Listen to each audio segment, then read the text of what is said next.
Okay, thank you.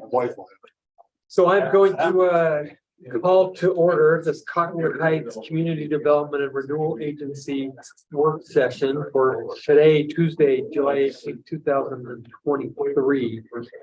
As mayor of Cottonwood Heights, I serve as the chair for the community, for the CDRA, with members of the city council serving as members of the board for this agency. So the first item on our agenda today is item 2, which is a hillside consultant discussion.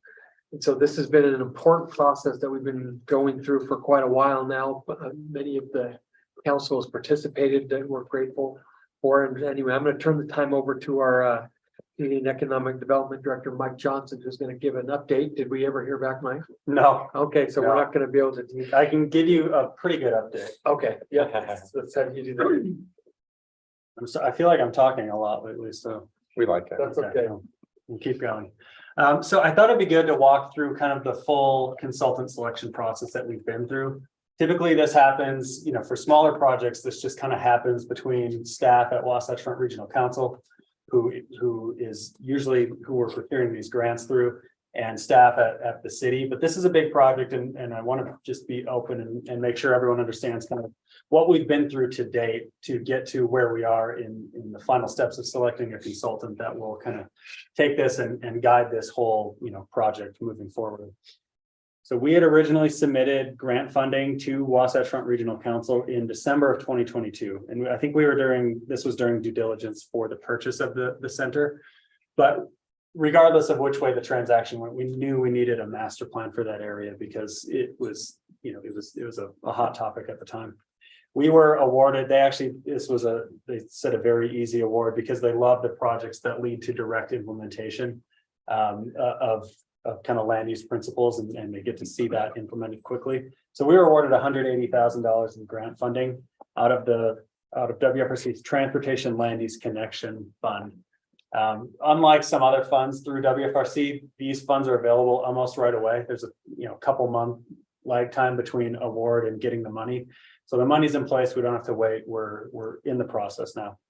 And then after grants are awarded, you start the RFP, request for proposals, or the consultant selection process. And that's following WFRC's internal policies. Because the money comes from them, we have to follow WFRC's process. We, though, in working with Wasatch Front Regional Council, established some priorities that we wanted to see in the master plan for the town center. So I've summarized those here. And this was in all the materials that were given to WFRC, that were in our grant application, and then that were put out to the various consultants in the kind of the scope that we were asking them to respond to. So we had stated that we want to see development of a mixed-use town center that includes commercial retail activity, significant public open space, housing, including affordable housing, walkable design, active transportation, public transit access, and that the end goal was to see a master site plan that was viable in the economic and development market, and that included construction cost estimates. Where we're implementing this right away, this isn't like a typical master plan. We actually want those hard numbers, and we need to make sure that what we're planning here is feasible and will work and will be attractive to commercial tenants, housing groups and developers. So the scope of work that, taking that kind of concept and breaking that down into a scope of work that we publicize, this is what we asked for. And we put this out to bid through WFRC. We asked for a background analysis that would include surveying the site, a summary of constraints that includes, the topography, existing leases, anything that is that could be considered a constraint between where we are now and development of a town center. We want that summarized in this process. Public input is a critical, big element of this. So public meeting presentations, laying out very clearly, hey, you're going to be presenting and working with these boards and commissions and councils. And right in the scope, actually, it says, we want to see development of a steering committee, which will lead into our next item on tonight's agenda. And then just making sure it's clear that there will be multiple citywide public engagement opportunities. What's interesting about these kind of scoping letters is we don't typically say exactly how we want to do the public engagement, because we want to see what they can come up with to see, what sets one consultant apart from another. So we just said, here's the priorities, and it's up to you, consultant, to show us, what you can do. Master plan compliance and community vision. This will include an analysis of existing master plans, but also development of a community vision that we can develop consensus around. What do we need for this property? What is the community value here? And how do we reflect that in the final product? Another big element of it is the economic and market analysis of the final development. That includes tenant needs and challenges. What is it going to take to attract the type of retail users that we want to see there that make for a vibrant town center? Challenges typically are things like parking and site visibility and drive-through versus no drive-through, things like that. We do need to have a good understanding of that at this planning process. Construction cost analysis, including demolition costs of the site today and the construction cost of whatever development is envisioned here. Lease and revenue projections, and trying to perceive any changes in market conditions, so that we can build a site that's resilient to those. And then the final deliverable is a final master site plan that ideally is graphically rich. It's very detailed and will lead us into bid ready documents that we can take out to development partners that will help us implement the vision. To qualify as a consultant for one of these projects, the consultant group has to be qualified. They have to be listed as a WFRC consultant in their consulting pool. So we had to select from a number of different firms who we wanted to put the RFP out to. Typically you select, maybe a handful, 4 or 5. We picked 11, cast a wide net of all the consulting firms that we thought could do a good job on this project. Of the 11 that we invited to apply, 4 applications were received. A couple of them partnered with other consultants in the pool, so they doubled up. But the 4 we received were from Design Workshop, GSBS, MGB plus A, and then MHTN and VODA. The key here is if you're a consulting firm, you have to have a catchy acronym. So we received the 4 applications. There are sub-consultants in each of these. So it's not these groups alone, but these are the primary consultants, the ones that are found in that pool. And then they can bring in people and groups that they've worked with. So a lot of these will have sub-consultants for the construction cost analysis and the market analysis and surveying and public engagement and things like that. And then we developed a weighted selection criteria. It was pretty general, but we weighted the project team as 40% of the approach of the scoring system. The project approach is 50% with an emphasis on public outreach, market analysis, and then the design and graphic quality of their deliverable. And then the schedule was 10%. We wanted to put the schedule in there at 10% to just make sure that they were addressing that they could do it in a reasonable timeline, that we weren't going to run into issues there. The selection process started with a review of the written RFP documents from those 4 groups. That consisted of planning staff and Mayor Wickers, and then also my cohort at Wasatch Front Regional Council is on that selection committee. She plays more of a passive role in just administering the program, but she was part of that group as well. So we reviewed and ranked the first round of consultant submittals, and we used that to narrow that pool down into 2 finalist groups. So based on that initial review, the 2 finalist groups that were selected were MGB plus A and then MHTN and VODA. VODA may look familiar. VODA is doing the form-based code project for the city. So you've heard from VODA in the work session before. Where we narrowed it down to the last 2, and the last 2 were fairly close in rankings. They both submitted pretty strong applications.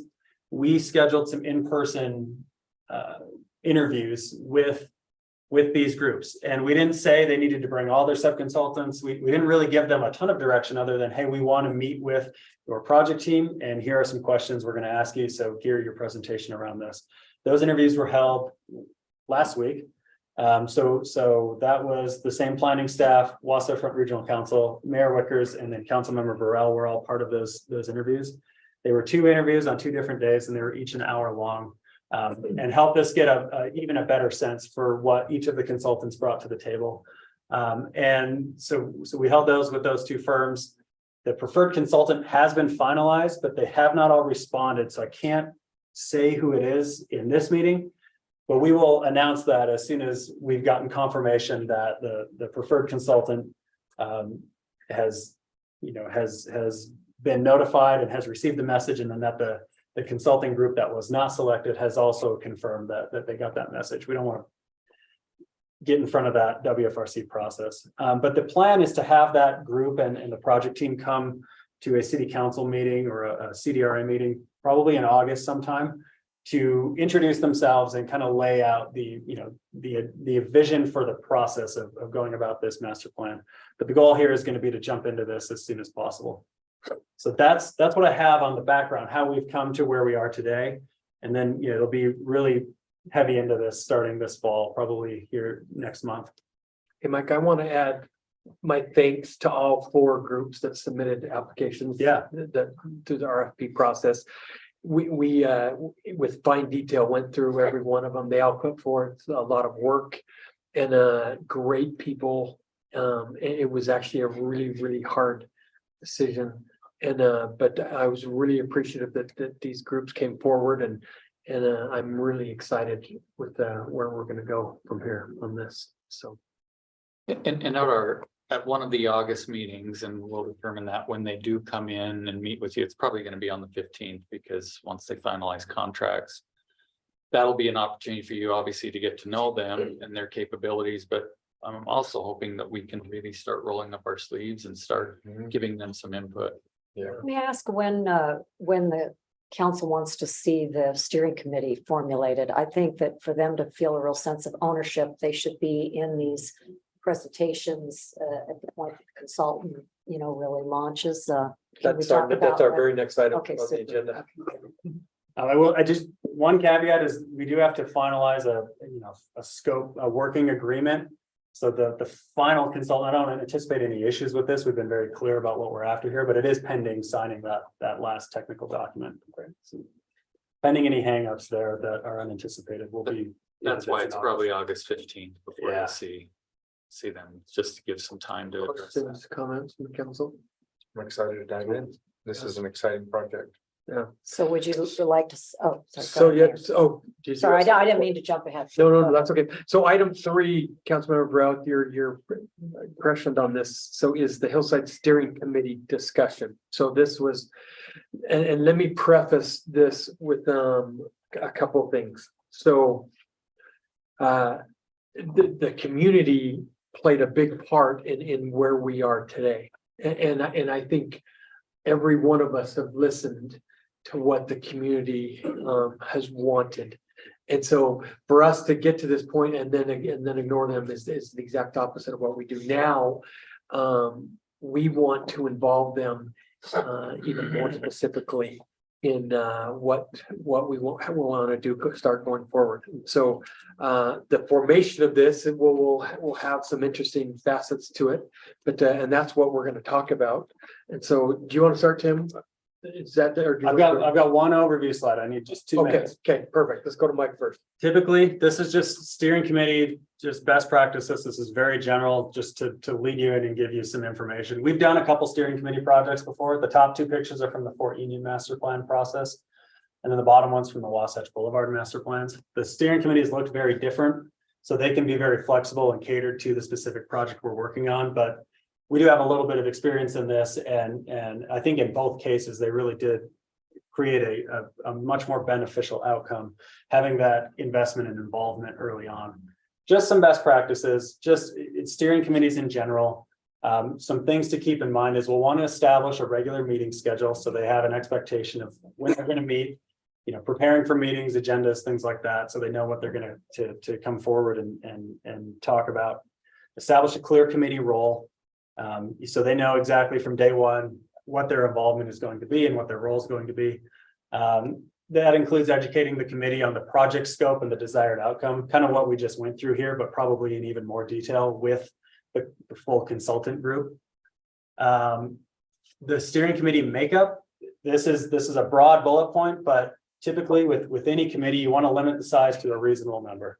Council can decide what that number is, but when it starts getting too big, you have, some people not participating, some not showing up, or not feeling like their voice is heard. So finding that right number is going to be important.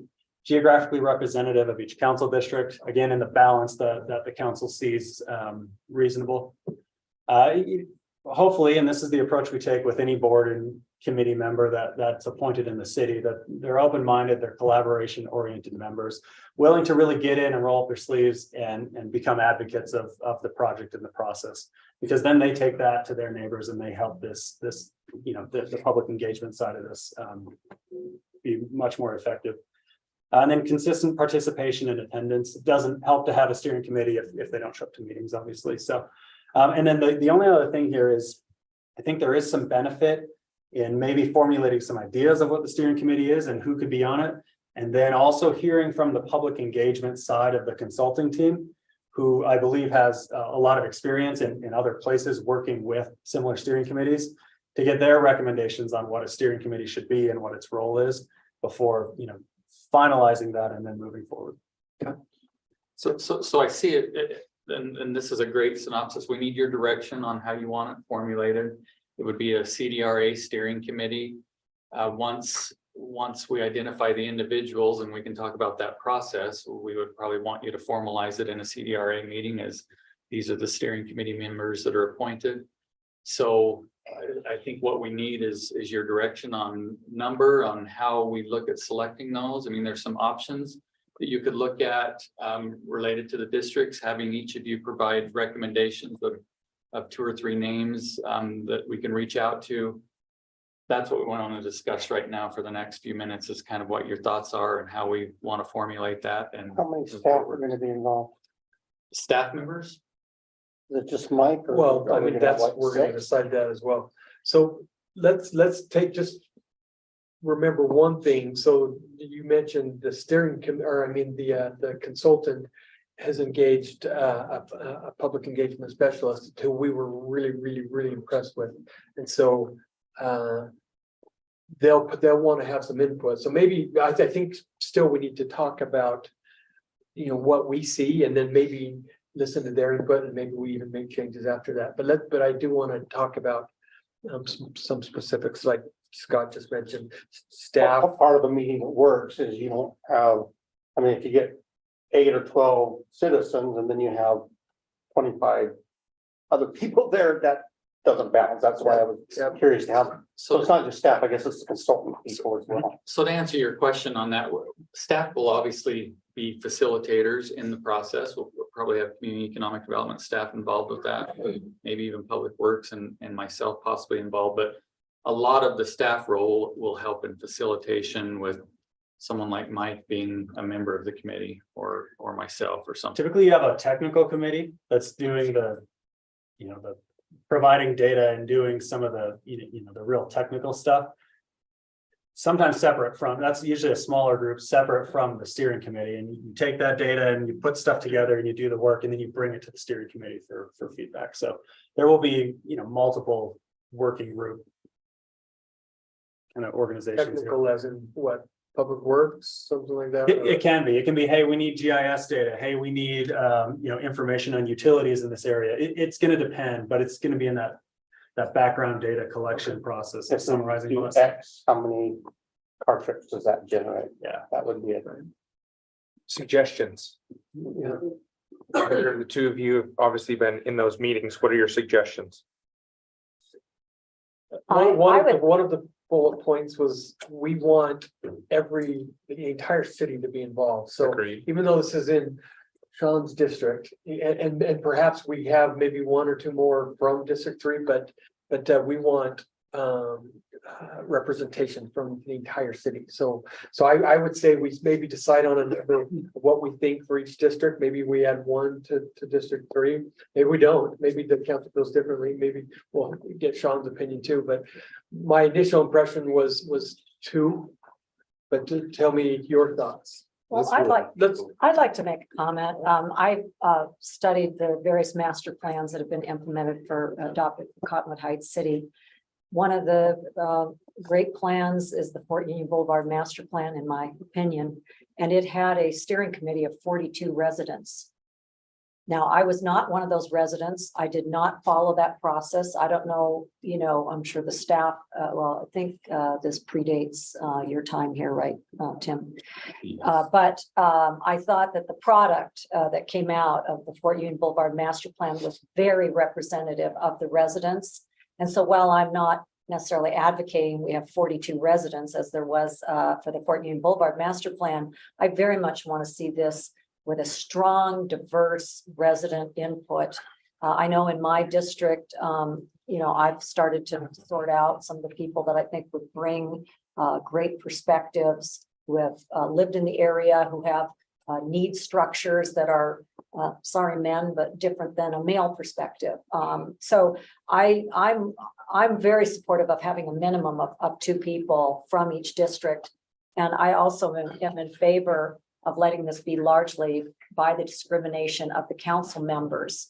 I appreciate the staff, but I think that we already have all the other appointments to all the other committees are made by the staff. And I think in the case of this selection process, unless, again, I really agree with the mayor that in the presentation process, the public engagement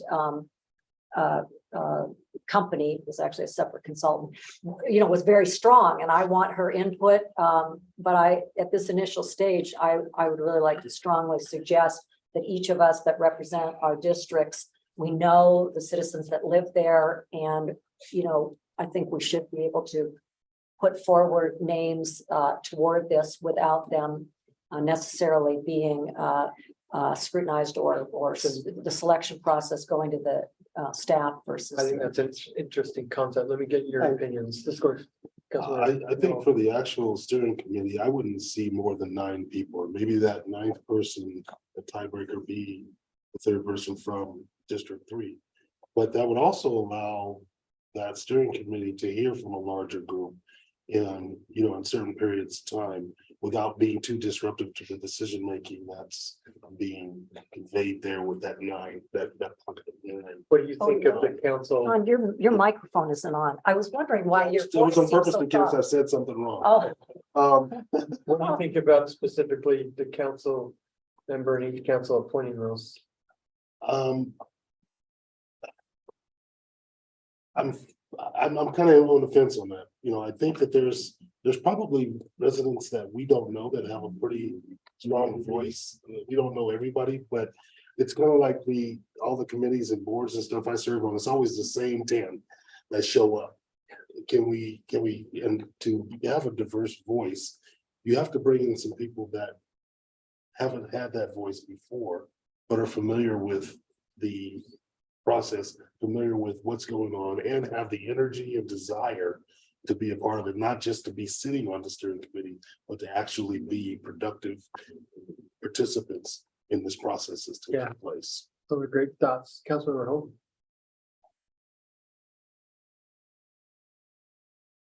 Think, normally, explain the process to me normally. I'm guessing that the council would make suggestions to the city staff, and then the city staff has made those decisions. Is that correct? Well, our ordinance sets out for committees of the city. There's an appointment by the city manager, confirmation by the city council. This is not defined by ordinance that way. So this is really up to what the CDRA board right now wants to do as far as this. It's pretty open and flexible on how many that you have on, the numbers, who is represented. That's kind of defined by you. We are happy as staff to help facilitate discussions with the individuals to see if there's interest, and maybe you already know if there's interest, but to see if the time commitments would work and things such as that. But it's kind of up to what you want to set up with this. We're happy to step aside and let the council. I think more than anything, what I agree with Councilmember he brought up was just, I would love to see other diverse voices be engaged in this process. And so I'm already thinking of my district and thinking of people that I know are very vocal, but they haven't had that opportunity to be engaged. I'd love to give them that opportunity and make those suggestions. So that's important. How we get there, if that is something that we suggest to the city and they do to Tim and they do the vetting, or if we just suggest them and they're on the committee because we suggested them, I'm open to that. Councilmember Bracken, what do you think? I think the committee, especially if it's a smaller number, I mean, I was leaning more towards possibly 3 per district. I did like, there was a comment made by someone that possibly a planning commissioner might be on that. I mean, if that makes sense, that may be a 3rd person, and those are assigned by districts if someone wants to take on that extra assignment. I mean, yeah, I mean, there's obviously always suggestions that we can make. I think that even when we're pointing to our regular committees, commissions and boards, those are taken under advisement, but we do need to have a group that's willing to come and balance and work with each other. So I would probably lean towards having staff that come. Okay. Or Tim Do you, or whoever. so the recommendations from the council and vetting from the, I'm not, if I come up with a recommendation, I mean, I'll be sending it in or I'll be encouraging them to apply. Is there gonna be an application process? Or do we have time for that? We could definitely do that. I think we have time to prepare all of this, because I think, as you suggested, Mayor, it would be good to have, and Mike suggested, it would be good to have the consultant come in. I mean, we're getting ideas to start shaping what the committee would look like, but I think having that consultant come in and give additional input before we finalize who would be on the committee and how the committee is not formulated, but the makeup of the committee. do we add a member of the council to is Planning that? commission, I'd be in favor of somebody from the planning, is that what you're, planning No, commission? Oh, yeah, I think that's a great idea too. I'd be I for was that, but I'm saying thinking one one from the district, council. From the city council. The problem is if you did 1 per district, you have a quorum. Yeah, You got a quorum, yeah. No, okay. Planning, that's a form of planning Planning commission? commission. Okay, well, that then doesn't work from a But legal standpoint. typically I'm just saying in steering committees I've been involved with, having some of your committee representation on there, like a planning commissioner. I mean, for example, our general plan, oftentimes you have a planning commissioner involved because that helps through the process and gives that perspective of the planning side of things along with the residents. Yeah, I think we all like that. So maybe, Yeah, I think that's a great idea. so maybe as we go through looking those, we may have somebody from the historic committee or someone from the arts council, if they have some interest. What I'm Outside of the 2 per council, I'd be fine with 2 per district. And I have no opposition if there was a 3rd.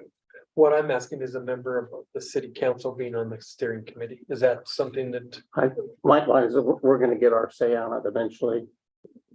Oh, well, okay, maybe I have misunderstood this. Wouldn't the steering committee meet with the CDRA council members? Wouldn't we all be part of forming a vision? They'd do their discovery, make their decisions, give recommendations Yeah. to the council, Okay. to the CDRA. And then ultimately, everything related to the project is decided by the city council So you're- or by the CDRA. CDRA, yeah. The Fort Union Boulevard plan was broken into 3 main sections, so that 42, they were split out 3. They each had their sections, they put it together and then they all brought it in. We have a member of the council with the historic and arts, and so I just wondered if whether or not we should have a member of the city council on that committee. But what your thoughts, Mike, with that? Yeah, we've seen it before. Yeah. Yeah, I mean, absolutely. that's not a no-no, but. For example, on general plan, sometimes you'll have a representative of the city council on those general plan steering committees. So let's talk numbers and remembering that maybe the consultant might have a different suggestion, but are we okay? You're sounding like maybe more than 2. So my thought was 2 from each district, maybe a 3rd from District 3. Are you thinking 3 and then a 4? No, I think if you did 3, then you're at 12, and that's. and 12 if is you do it right, manageable. if you do it right, you're gonna 12 have, is manageable. you should be able to have a. And then If I were recommending, I would say this is Tim recommending. Yep. I would not go above 12. But 12 is very reasonable as far as if you had 2 representatives and you brought in a planning commissioner and even there might be some value of even looking outside the box and thinking someone else with an interest in this. And I don't have any, I'm just saying someone that may have some experience in a commercial or housing type element. I mean, I don't have any idea on that, but having 12, I would We recommend used to not have going Gordon above Walker, 12. who was a specialist in Some- all kinds of. My suggestion would be 2 from each district. We have someone from the city council, as much as I would love to be on there, I think we all would. I would suggest that Sean is on there if he wants to do I it. want new voices. Someone from the council though, Yeah. that's representing the council. Yeah. It's your district. So you Okay. sure you don't want to be on it? Anyway, Well, something yeah. to think about, something to think about. Sometimes that can be a little. Yeah. Oh, and I don't, intimidating isn't quite the word. I mean, we're not all that intimidated, but, yeah, We can not have somebody from the council on it. Yeah, that's- Well, well, and yeah, I'd like to say, eventually, we have our stab at it. Okay, And Well, we there do, is- if- we do, and that's why I Okay. would like to have other voices there and leave that space for. I wanted to just give you that well, option. I was. So, Well, I was only gonna say, you know, in my experience, the committees are so incredible, the volunteer committees such as the historical, the arts council, et cetera. That having a person representing our different councils, or excuse me, committees. Could bring a lot of value and context for the residents who may likely not serve on, obviously.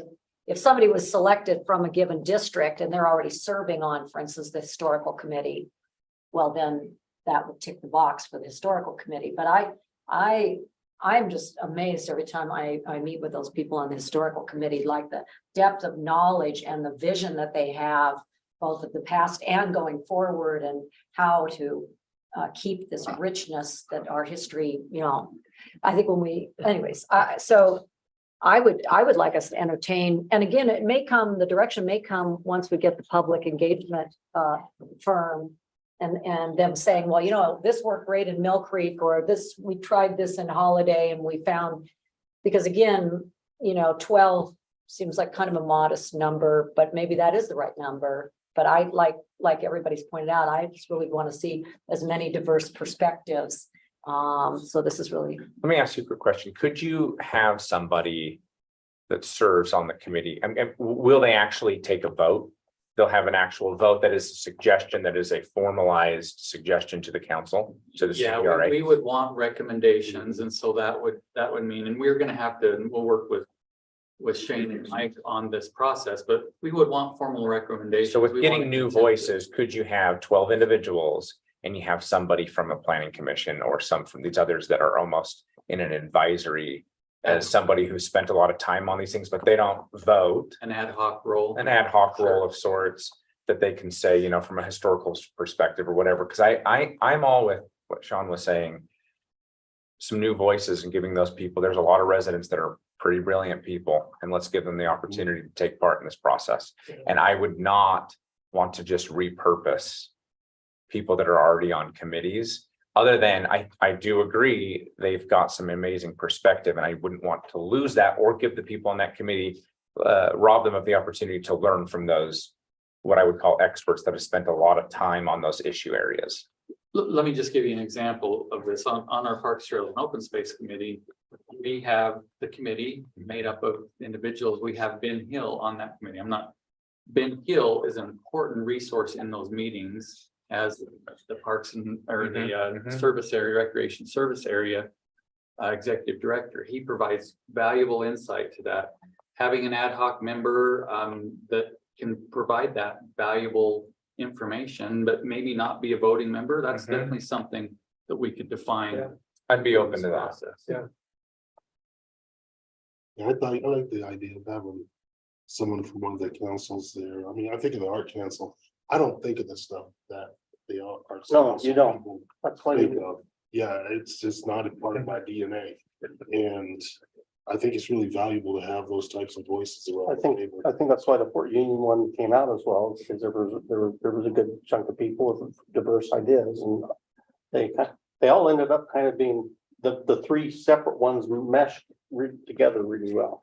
Yeah. But there, and I just want to make the part of the request is that there will be general open house, public comment. Yeah. Displays and periods like. There'll be that. Surveys. There will also be presentations separate from the steering committee, presentations to your planning commission, city council. This won't be like like a legislative land use item where you don't see it till it's a recommendation and you weigh in at the end. There will be check-ins with the council throughout. Same with planning commission, you know, Parks, Trails and Open Space Committee and the other councils probably to a lesser degree, but still we can build that in. But a well-informed steering committee could be a real asset at a Yeah. public Absolutely. display. How would you choose a chair? Would there be a chair? Yes. We would want a chair and we can define, I mean, we could let them do that or you could define it when you select the committee. If you want, I'm just gonna Sean throw wants this to out. bring in a scepter. Do that.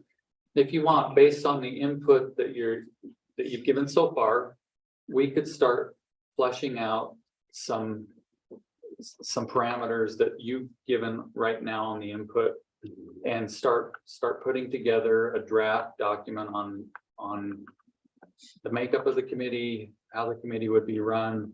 Once again, you would have the final decision and we would allow input from that consultant to assist us with that, but we could start fleshing some of this out based on the input that you have. And in the meantime, you could start thinking of, if we're talking about 2 individuals per council district, start thinking about 2 to 3 names, because there is a chance that, you know, one of maybe it wouldn't work for the time constraints. So we want to have a little bit of additional names, but if you want to start thinking about the names, start putting that together, we can start fleshing out how the committee would work and kind of some parameters of the committee and bring it back to you at our next meeting, maybe as we're talking with the consultant, if you want us to do that. And if you don't, that's fine. We can step back and as well, but One of my biggest fears is that there's gonna be somebody out there that would be an excellent asset to this process, and I don't know them. Mhm. Is there a way that we can send out an announcement as a city that we're gonna do this? Yeah, we'll That get we're that gonna on structure this. I think the consultant would really help us with that. Mhm. I imagine. Yeah, but I think our voice would be important for that, Yeah. to say, hey, we want you involved.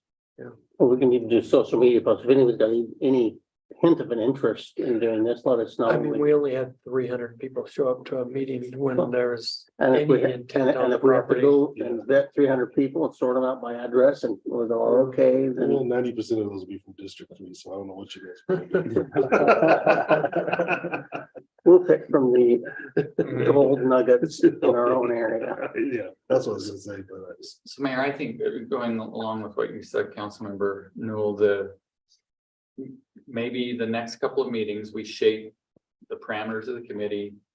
And then once we have that with input from the consultant, then we could do an announcement to get input or to see who is interested in this. Yeah. I think that we need to make sure we understand kind of the makeup before we start getting too much interest. that's what we want. Would we aim perhaps for the September newsletter? I mean, the newsletter should really be a major vehicle to broadcasting this. I think so, because I think we can have the consultant by August 15th, the August 15th CDRA meeting, if you're comfortable with this. And have a conversation. We could kind of flesh out a draft of what the committee would be about and the numbers and things such as that based on this input. August 15th, we discuss with the consultant. And fine tune it, get consensus, and then we can start getting stuff out. And you're right, the September newsletter would be a good place to do that. Do you have any idea on length that this committee would be active and what a typical deadline to get a suggestion? Is that a 3-month timeline? Is that? I would hope that it's not too much, like 3 or 6, like, that seems a long time. I think most of the responses, they said they could do this master plan in a 6-month timeline. So that's the full project that would include meetings. Now that'll be flexible and shaped a little bit, given, you know, the approach we want to take and how many public input opportunities we have. So I think it'd be, you know, a 6 to 8 month commitment, you know, you schedule meetings regularly, whether it's every 2 weeks or monthly or whatever, you have big check-ins, but probably 6 to 8 months is what I would guess. And that's why having a variety of names goes in, because you may run into somebody that doesn't have the time commitment, or can't see it feasible. Okay. What I love about this is we talk a lot about involving the community and our residents, and this is putting teeth behind words to me, where we want their input. So I know that they're gonna come up with things that we're gonna include in this project. So, and I'm excited to get them involved, and this is one of the reasons that I ran for the office I did, and I know you guys did too. Always had a really good support. I mean, we've got Butler Village coming up next week. There's usually at least 200 volunteers from the community every year. Yeah. But when we've done things like that, we usually get a strong response. And so Yeah. that's good. Cool. Well, thank you all. Appreciate all that comment. Thanks to the staff for all your hard work. Mike put in a bunch of work with getting the RFP where we got it, deciding on the consultant and just work on the steering, and Tim's been involved every step of the way, and Matt and Shane, everybody, thank you for everything that you all have done. Item 4 is just the approval of minutes. Let me read the process real quickly. The minutes of this meeting will be approved through the following process. The agency secretary promptly will circulate a draft copy of the minutes. Board members will then have 3 business days to provide any proposed corrections to the secretary. The secretary will then circulate a revised draft of the minutes to the board members. And the same review process will continue until such time as no corrections to the draft minutes are received within the 3 business days review period. Whereupon that draft of the minutes will be deemed approved and will become the final minutes of the meeting. I will now accept a motion to adjourn our CDRA meeting. I will motion to adjourn our CDRA meeting. Second, motion to approve a second. All in favor, say aye. Aye. We're adjourned until 7 p.m.